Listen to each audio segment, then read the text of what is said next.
닭이 먼저일까요? 달걀이 먼저일까요? 닭이라고 하는 분이 많네요. 2010년도 그 영국의 세필드 대학에서 연구를 했어요. 닭이 먼저일까, 달걀이 먼저일까? 근데 달걀 껍질에 보면은 난소가 포함되어 있기 때문에 달걀 껍질에 난소가 포함되어 있대요. 그러니까 닭이 없이는 달걀이 생길 수가 없는 거예요. 그래서 일간지에 2010년도 일간지에 발표를 했는데 우리나라 어원에 달걀을 그 달걀이라는 단어가 생긴 건 닭이 알이거든요. 닭이 알이 생기려면 뭐가 있어야 돼요? 닭이 있어야 돼요.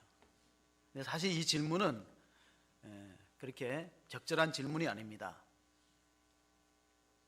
창조론을 믿으십니까? 진화론을 믿으십니까?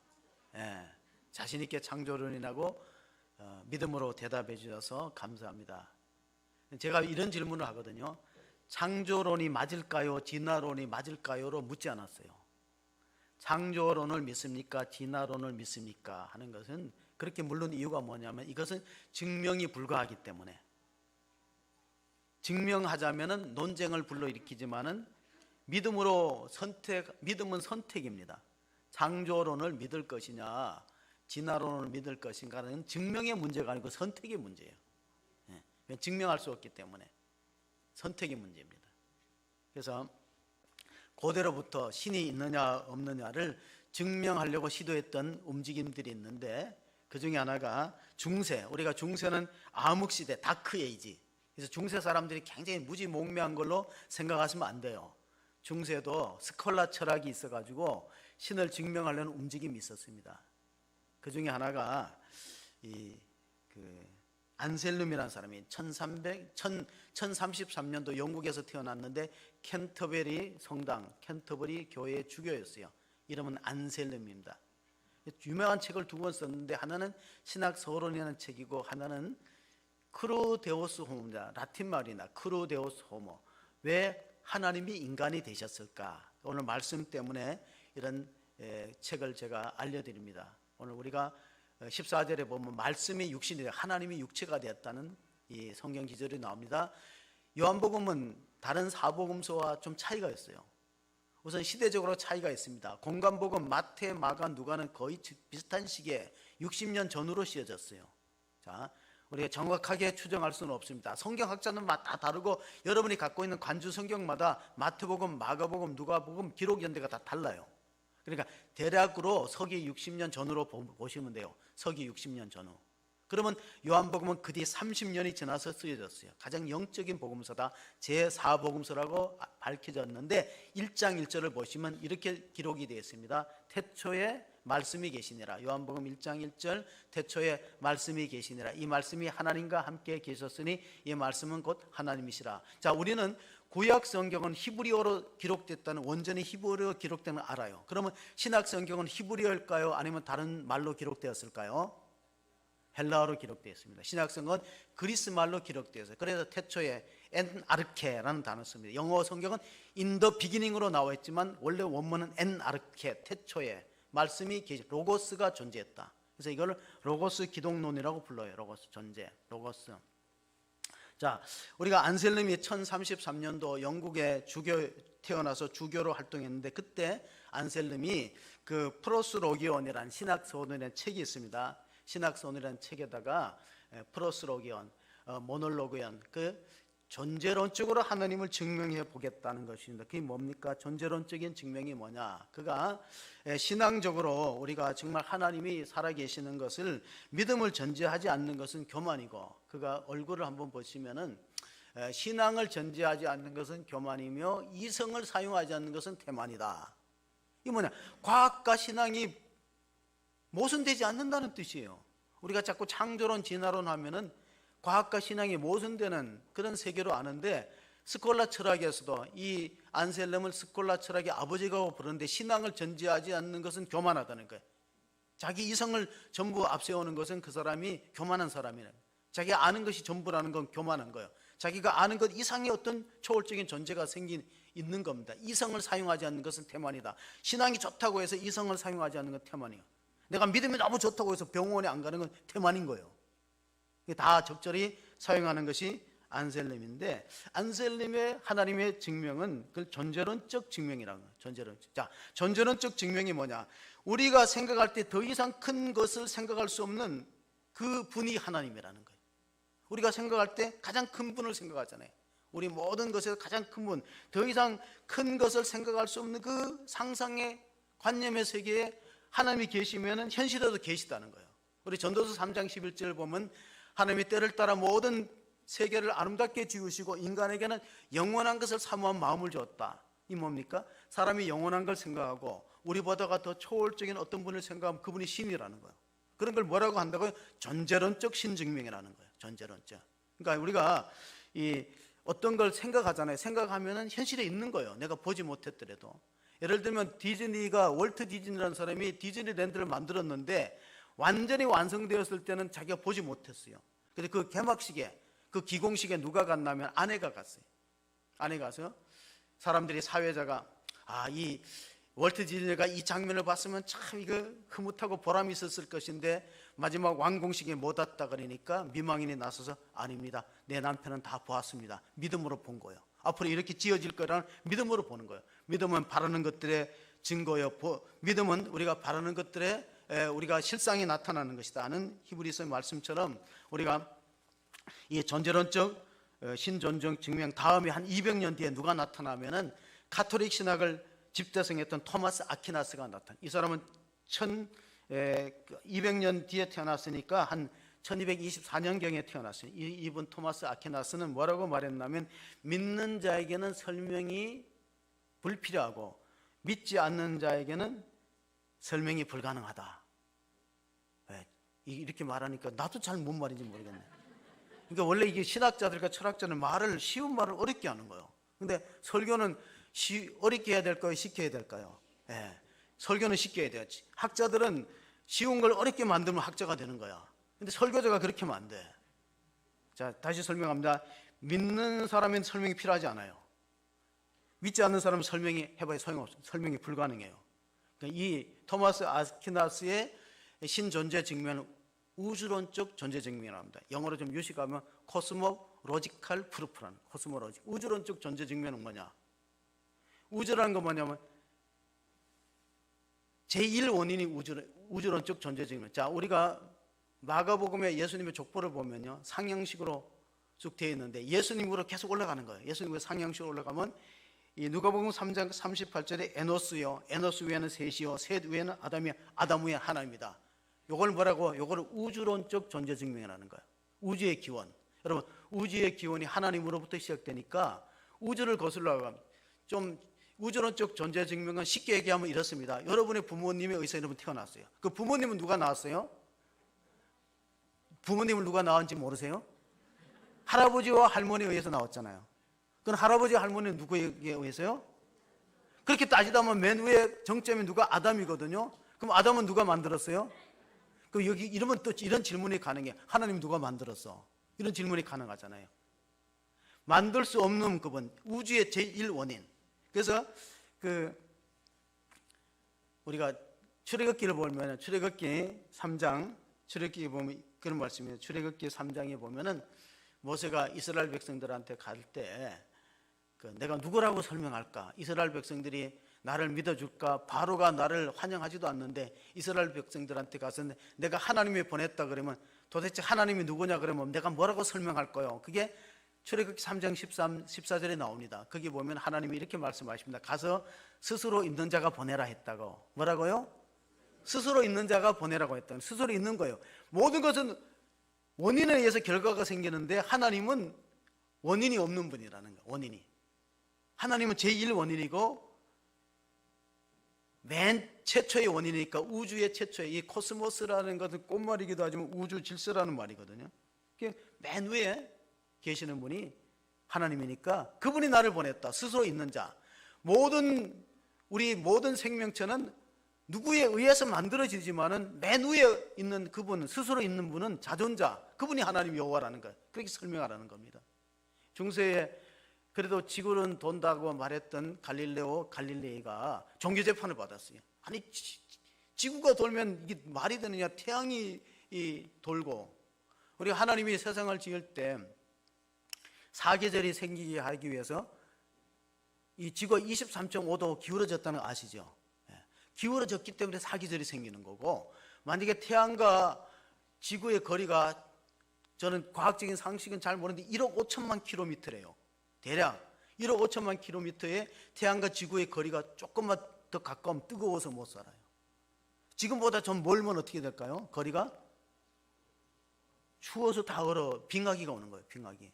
그러니까 하나님이 세상을 지을 때 이 지구와 태양의 거리를 적절하게 거리를 두고 이걸 또 23.5도 기울어졌고, 그리고 지구가 자전과 공전을 하면서 사계절이 생기고 낮과 밤이 생기는 거예요. 근데 그게 중세 시대는 통하지 않아요. 그래서 종교재판이 끝나고 나올 때 갈릴레오가 한 말이 있어요. 그래도 지구는 돈다. 그가 유명한 명언을 남겼는데, 하나님은 인류에게 두 권의 책을 줬다. 하나는 자연이고 하나는 성경이다. 뭐라고요? 두 권의 책이 뭐라고요? 자연과 성경. 자연을 뭐라 그러냐면 일반 계시라고 불러요. 신학교에서. 자연은 일반 계시다. 성경은 특별 계시다. 성경에 보면은 로마서 1장 19절 20절에 이런 말씀이 있습니다. 같이 한번 로마서 1장 19절 보시면은, 이런 하나님을 알만한 것이 그들 속에 보임이라. 하나님께서 이를 그들에게 보이셨느니라. 장세로부터 그에 보이지 않은 것, 곧 그의 영원하신 능력과 신성이 그가 만드신 만물에 분명히 보여 알려졌나니 그러므로 그들이 핑계하지 못할지니라. 자, 안산은 단원구와 상록구로 되어 있어요.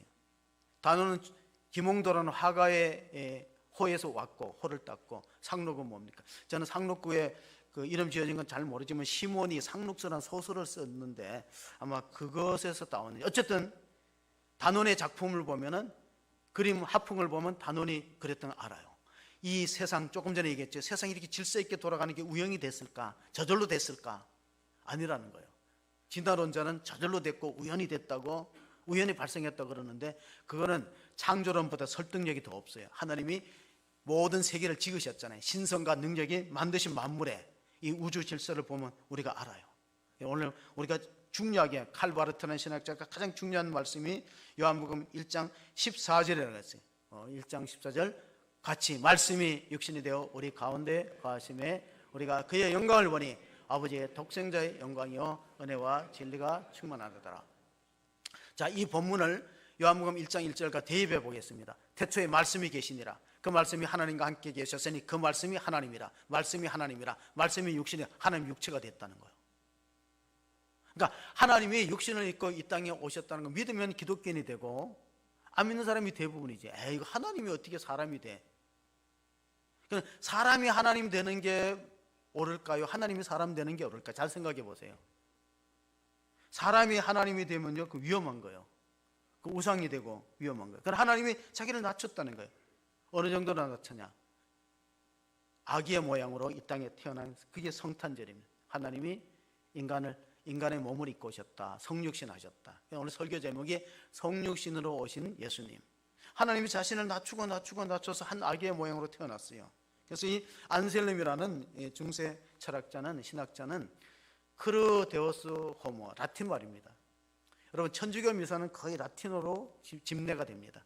그 라틴 말 크르데우스 호모, 데우스는 신이고 호모는 인간이에요. 하나님이 인간이 되셨을까? 하나님이 왜 아기의 모양 이 땅에 나타나셨을까? 그걸 우리가 설명해 볼 때 사복음서가 있거든요. 사복음서, 마태, 마가, 누가, 요한. 왜 복음서가 하나가 아니고 왜 네 개냐? 똑같은 내용이 자꾸 반복되느냐?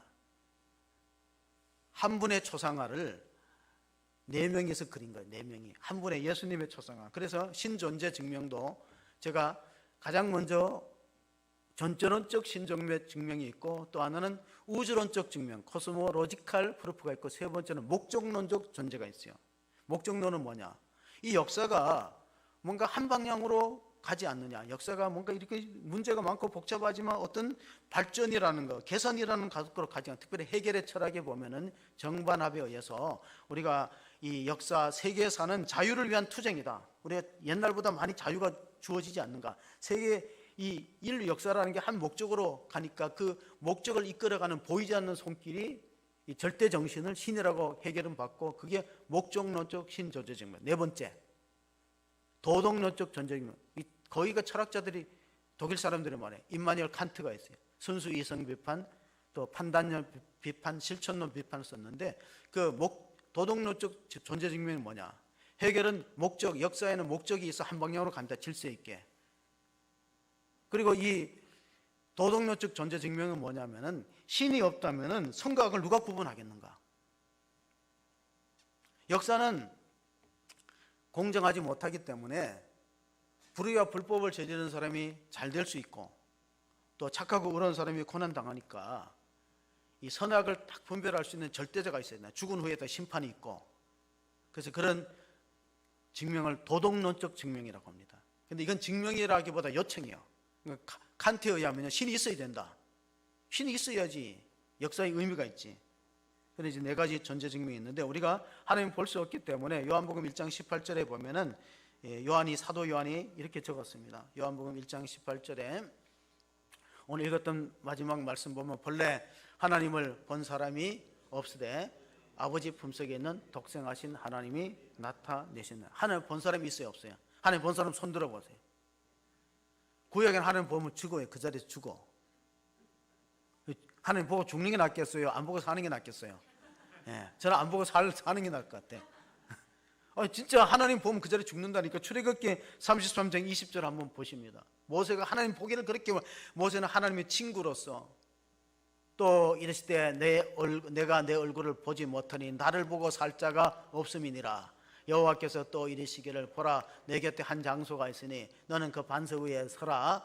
내 영광이 지나갈 때 내가 너를 반석 틈에 두고 내가 지나도록 내 손으로 너를 덮었다가 손을 거두리니 내가 내 등을 볼 것이요 얼굴은 보지 못해. 하나님의 사람이었던 모세도 하나님이 잠깐 지나가는 등만 봤지 얼굴을 못 봤어요. 얼굴 보면 그 사람 죽거든요. 그러니까 어떤 사람이 이렇게 말하는 건 참 무지의 극치기. 하나님 보면 내가 믿는다. 하나님 보이라 그러는데 그건 무지의 극치야. 보면 그 자리에서 죽어요. 왜? 거룩하신 하나님을 죄 있는 우리가 보면 살아남을 수 있겠어요? 그래서 혹시 배너라는 영화 보셨나요? 네. 그 보셔야 돼요.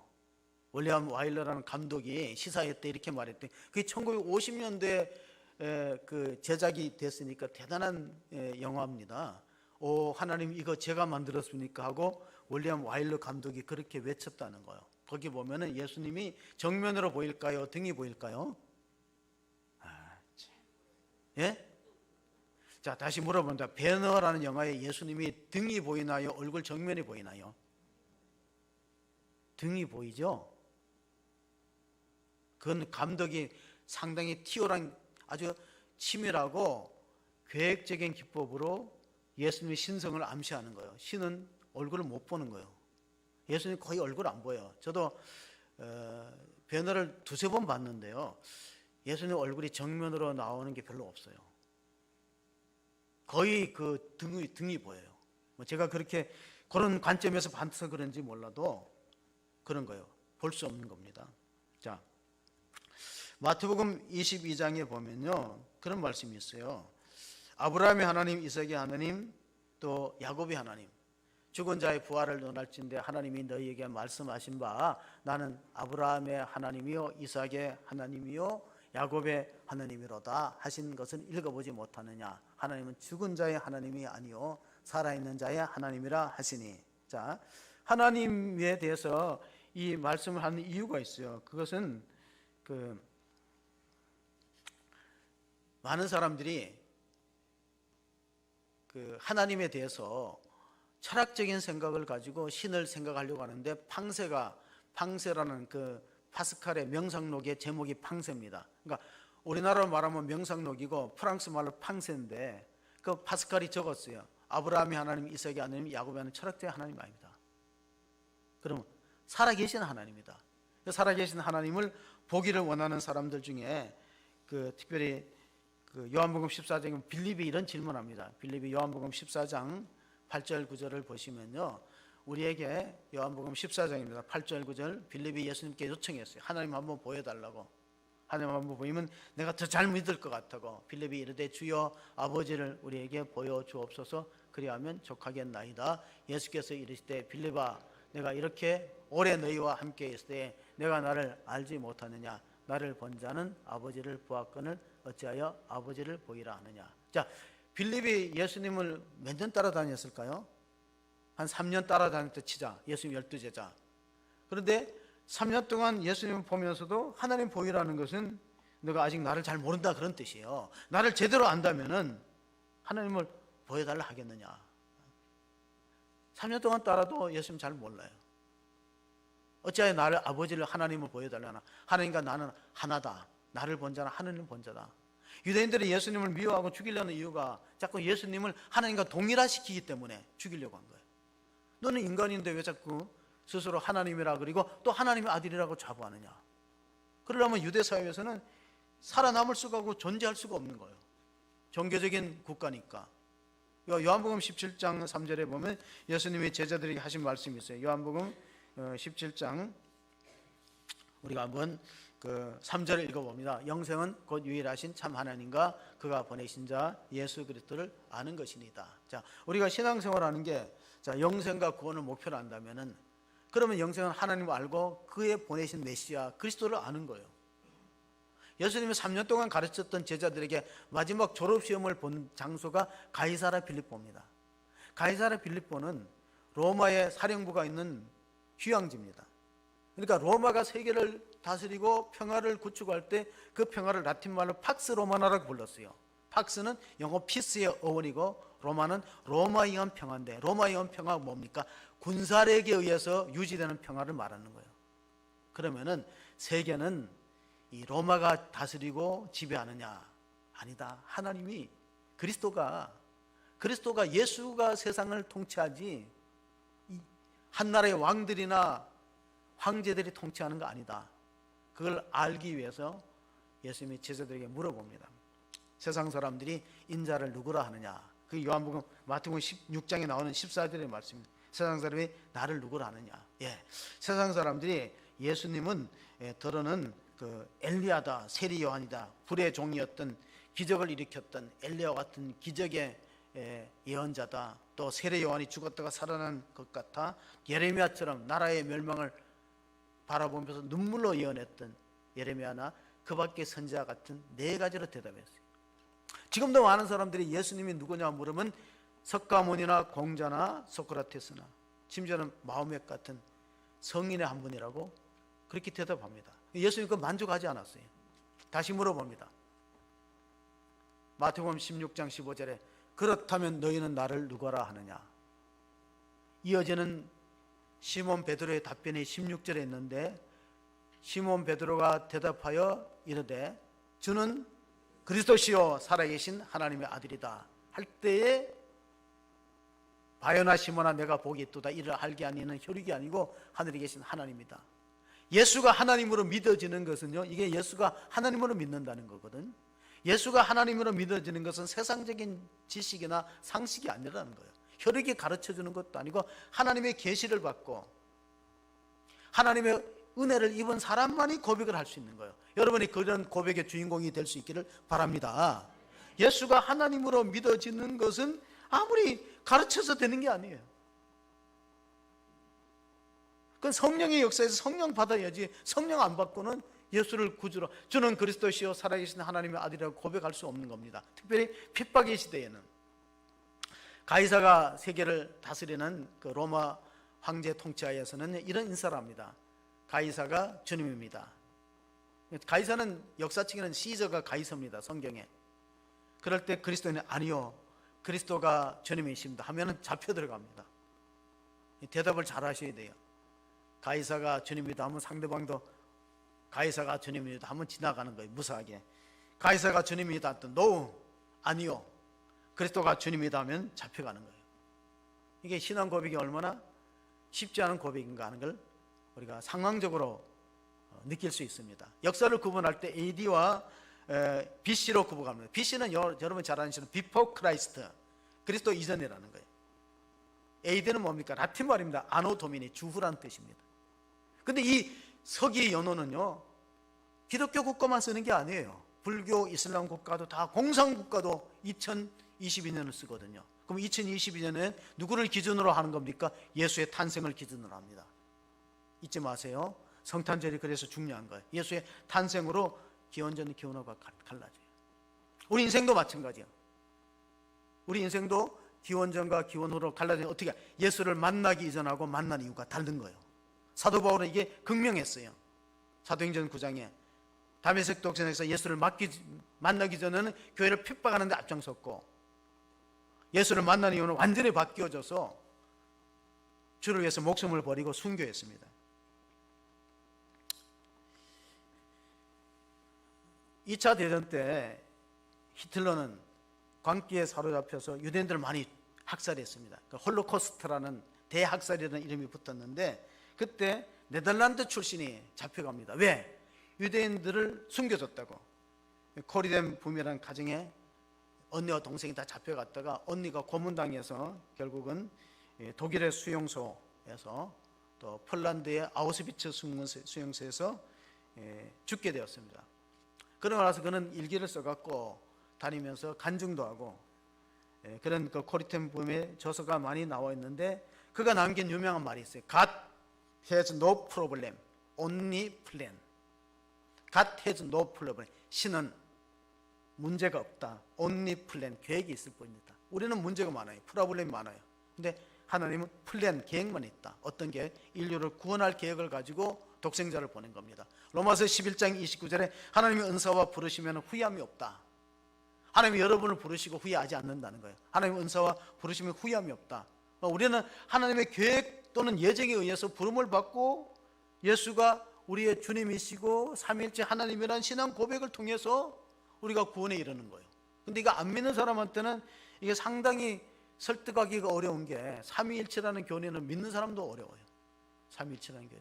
그리고 예수님은 한 분 안에 신성과 인성이 다 한 인격 안에 들어와 있다. 이것도 사실 우리가 이성적으로는 설명하기 어려운 겁니다. 그래서 요한복음 1장 15절에 예수님 이전에 요한이, 세례 요한이 나타납니다. 요한복음에는 두 명의 요한이 있는데, 하나는 사도 요한, 제자 요한이 있고 또 세례 요한이 있습니다. 여기는 세례 요한입니다. 세례 요한은 요한이 그에 대하여 증거하여 이르되 내가 전에 말하기를 내 뒤에 오시는 이가 나보다 앞선 것은 나보다 먼저 계심이라 한 것이 이 사람을 가리킴이라 하니라. 요한, 이건 세례 요한이에요. 세례 요한이 내 뒤에 오시는 분은 뭐냐? 내 뒤에 오시는 분이 나보다 앞선다는 건 뭡니까?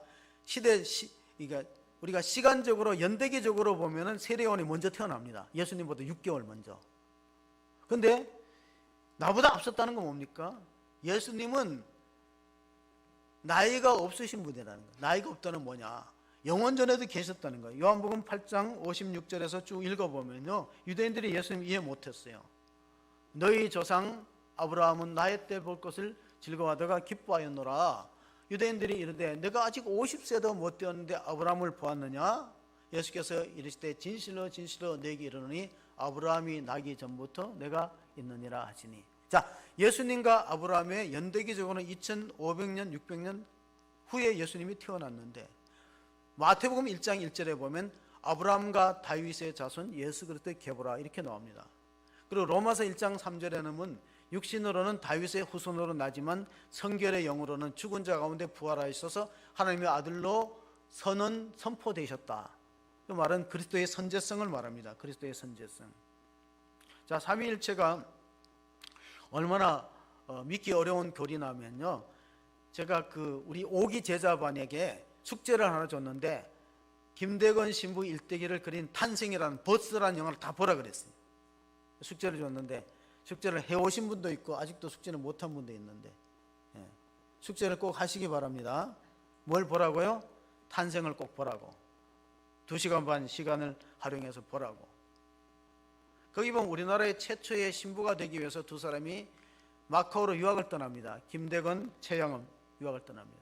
근데 이제 신부들로부터, 교수들로부터 라틴말로 계속 수업을 듣다가 둘이 이야기하는 대사가 나옵니다. 도대체 삼위일체라는 게 어떻게, 유교적인, 우리가 유교의 질서는, 유교는 높고 낮은 이게 분명합니다. 유교라는 사회가 상류, 이게 윗사람하고 아랫사람이 구분이 뚜렷해요. 그래서 선교사들이 우리나라에 선교로 올 때는요, 가능하면 아랫목에 앉지 말라고 가르칩니다. 그 집에 들어가서 전도할 때 어른들한테 아랫목을 양보하고 윗목에 가서, 이게 우리나라는 질서가 분명하니까, 유교적인 질서가 그렇게 가르칠 만큼, 그러니까 선교사들이 그럼 운목과 아랫목에 표시가 되어 있느냐, 그러니까 표시는 없어. 눈치껏 알아서 해야지. 예. 선교사들이 어려워요. 뭐 이게 상석 하석이 표시가 됐는가 하고 눈치껏 하라는 거예요. 그래서 김대건 신부가 친구 최양암한테 물어봅니다. 우리는 유교적인 질서 속에 성장했는데 도대체 아버지와 아들과 성령이 하나라는 게 말이 되느냐, 질문이 나옵니다. 그러니까 최양암이가 말합니다. 천주교도 똑같고 천주교도 하이어라키스로 되어 있다. 하이어라키시 뭡니까?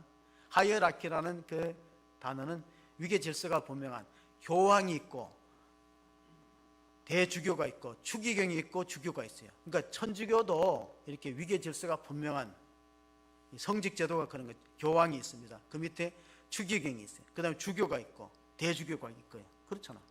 그렇게 친구가 대답하는 거 봤습니다. 그리고 또 한 사람의 신학 수업하는 사람이 있는데 정하성이라는 사람이에요. 정하성. 여러분 영화에 보면 그 정하성이 누구냐, 김강우라는 탤런트인데, 김강우는 축구 선수로 유명한 기성용하고 동서지간이.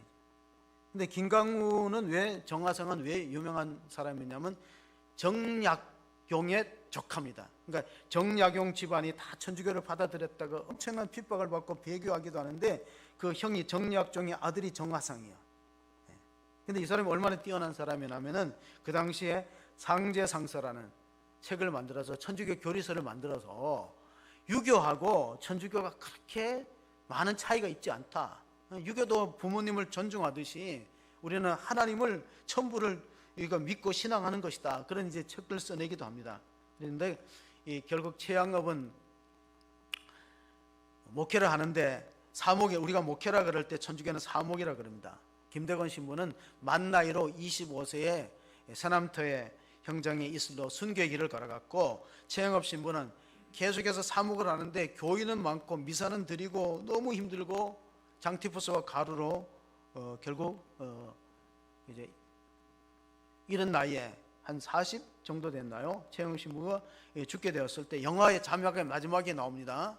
김대건을 가리켜서 피의 순교자라, 그리고 최양업을 가리켜서 땀의 순교자라는 그런 자막이 지나가면서 영화가 끝나. 그 유심히 못 보면은 금방 지나가 버려. 자세히 안 보면은. 제가 왜 저는 이제 예수를 처음 믿으면서부터 성인에 대한 관심이 굉장히 많았어요.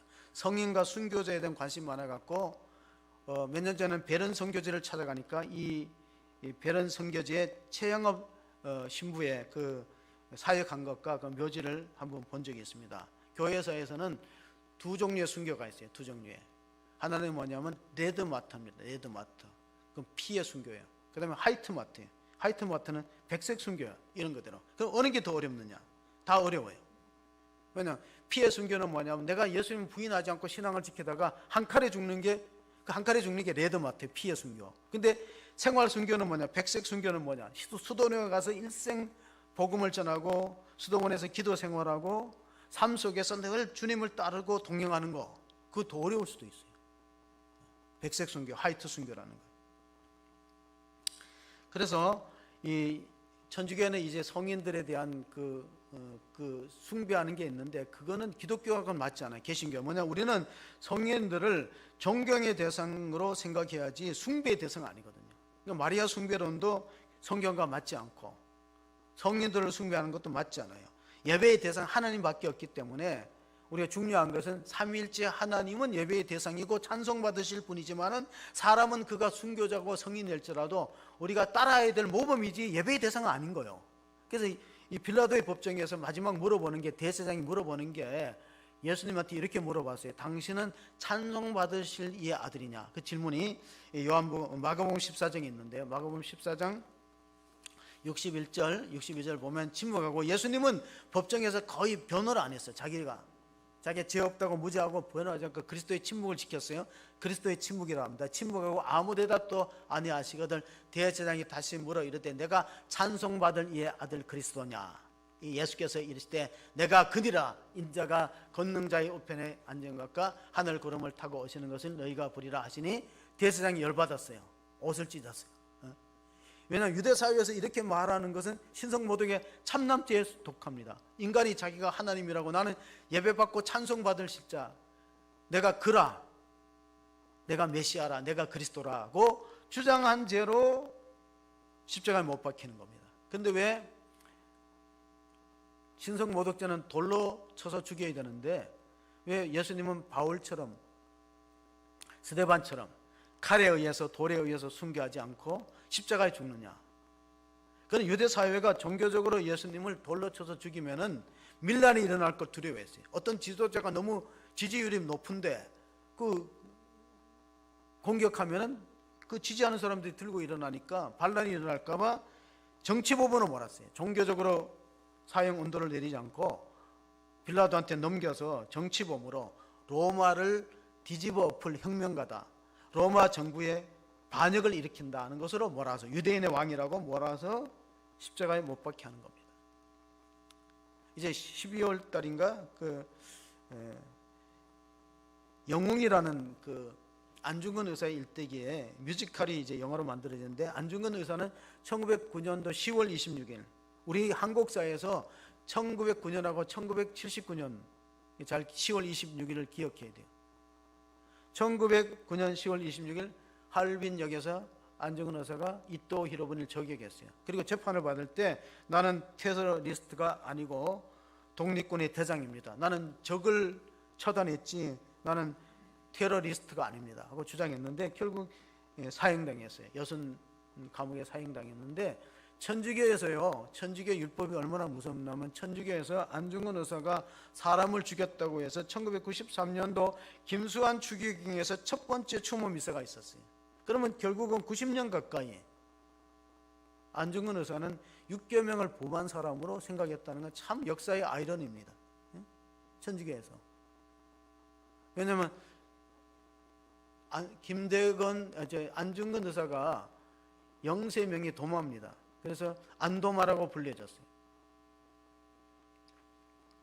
실제로 그랬는지 모르지만은 저는 오래전에 TV에서 안중근 의사에 대해서 한번 드라마를 한번 기록 영화를 본 적이 있는데, 안중근 의사가 저격하기 전에 성당을 가서 권총을 딱 두고 십자가 밑에서 기도하는 내용이 있어요. 하나님, 내가 이토 히로부미를 저격한 것은 개인 감정이 아닙니다. 이 나라가 이대로 두다 보면 일본의 지배를 받고 1909년에 한일합방 되기 한 해 전이에요. 우리나라는 1년 후면 이제 나라가 완전히 통째로 일본에 넘어가는데 그 원흉이 이등방문입니다. 그래서 성당에 가서 권총을 딱 앞에 두고 기도하는, 회개하는 기도가 있습니다. 그리고 저격했어요. 근데 천주교회는 그거를 인정 안 하는 거예요. 제6계명을 살인하지 말라 범했다고 1993년도에 첫 추모 미사가, 지금은 그렇게 하지 않습니다. 우리가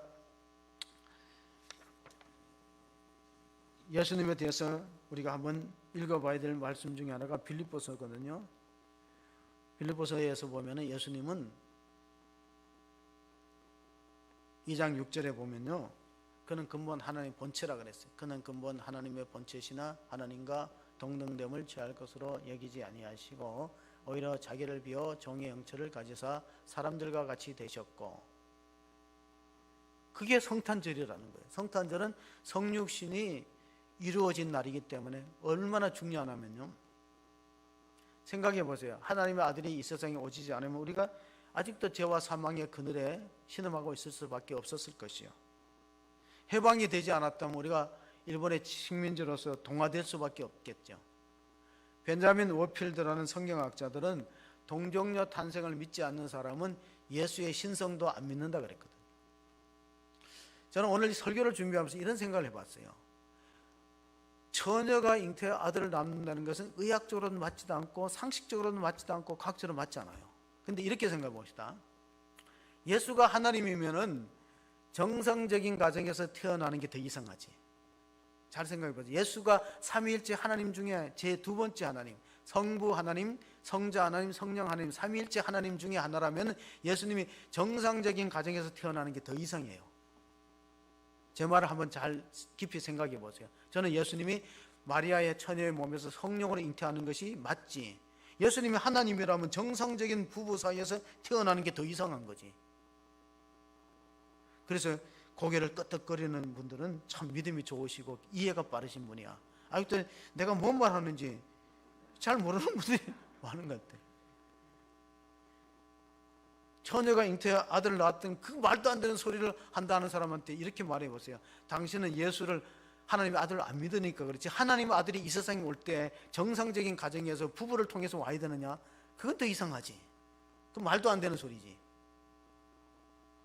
잘 생각해 보십시오. 우리 올해 찬송가 오늘 이제 끝나고 이제 빨리 끝내야 돼요. 이게 10분만 지나면 이제 말이 자꾸 빨라지거든요. 빨리 끝내라는 무언의 압력들이 좌우로부터 위로부터 무언의 압력이 뭘 그렇게 오래 하냐, 빨리 끝내라는 그게 있기 때문에 제가 느낌으로 다 알거든.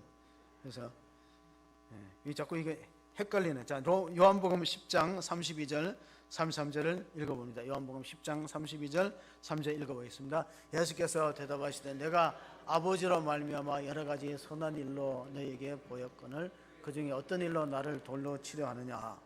유대인들이 대답하되 선한 일로 말미암아 우리가 너를 돌로 치려는 것이 아니라 신성모독으로 인함이니 내가 사람이 되어 자칭 하나님이라 함이로다. 자, 예수님이 죽게 되는 결정적인 원인은 자신을 하나님이라고 솔직하게 얘기한 거예요. 그러니까 예수님은 하나님의 아들이고 하나님이니까 솔직하게 얘기한 게 죽는 원인이 되는 거예요. 그러니까 유대인들이 돌로 치자 하잖아요. 처음에 돌로 죽이려고 했어요. 근데 백성들의 여론이 무서웠어요. 뭘로 못 쳤어요. 정치범으로 몰아갖고 빌라도의 손에 의해서 죽게 하자. 상당히 교활한 방법이죠. 너는 인간인데 왜 자꾸 하나님이라 하느냐. 근데 예수님은 하나님이 자신을 비워서 오신 거예요. 오늘 읽었던 말씀은 요한복음 1장 16절 17절을 보시면은 이것이 우리한테 큰 은혜라는 겁니다. 우리가 다 그의 충만한 데서 받으니 은혜 위에 은혜라라. 율법은 모세로 말미암아 주어진 것이요 은혜와 진리는 예수 그리스도로 말미암아 온 것이라. 그랬습니다. 은혜가 뭡니까? 우리가 율법으로 구원받으려면 여기 구원받을 사람이 별로 없어요. 그 율법으로 구원받으려면 죄를 짓지 말고 말씀대로 살고 잘 순종하고 의의가 있어야 되는데 우리가 의롭지 못하거든요. 그래서 에베소서 2장 8절 9절에도 사도 바울이 우리가 그 은혜로 말미암아 너희는 그 은혜로 믿음으로 말미암아 구원을 받았으니 이것이 너희에게서 난 것이 아니 하나님의 선물이라. 행위에서 난 것이 아니니 이는 누구든지 자랑하지 못하게 함이라. 자, 우리가 종교개혁의 3대 원리가 오직 믿음, 오직 은혜, 오직 성경의 약속, 그걸 우리가 구원받는 거예요. 행위로 구원받으려면 여러분은 행위로 구원받을 사람은 구원받을 육체가 없다고 성경 계속해서 단언하고 있습니다. 골로새서 2장 8절 9절에도 보면은 누가 철학과 헛된 속임수로 너희를 사로잡을까 주의하라. 이것은 사람의 전통과 세상의 초단 학문을 따르며 그리스도를 따름이 아니니라. 그 안에 신성의 모든 충만이 육체라고 하시면, 자, 이 말이 얼마나 의미심장한 말이냐면 주님의 육체 안에 신성이 가득 차 있다는 거예요. 그러니까 예수님은 신성과 인성을 겸하여 가진 분이기 때문에 우리를 능히 죄와 사망에서 구원할 수 있습니다. 그러니까 예수님이 하나님의 아들이 인간으로 오신 이유는 하나님의 완전 계시다. 오늘 말씀을 요약하면 하나님이 어떤 분이라는 걸 완전하게 보여준 거예요. 예수님을 보면 하나님이 어떤 분인지 아는 거예요. 완전 계시다. 두 번째는 완전 속죄예요. 짐승이 피는 속죄가 효력이 1년밖에 안 가는 거예요. 그 예수님이 십자가 죽으신 건 완전 속죄예요. 그럼 세 번째, 예수님이 인간의 몸으로 오신 것은 영생과 구원을 우리에게 선물로 주는 거예요. 영생과 구원. 믿는 자는 은혜로, 믿음으로 주는 거예요. 이게 우리가 성탄절에 받아야 될 최고의 선물이에요. 여러분, 이런 선물이 오늘 우리 예배드리는 성도들이 있기를 바랍니다.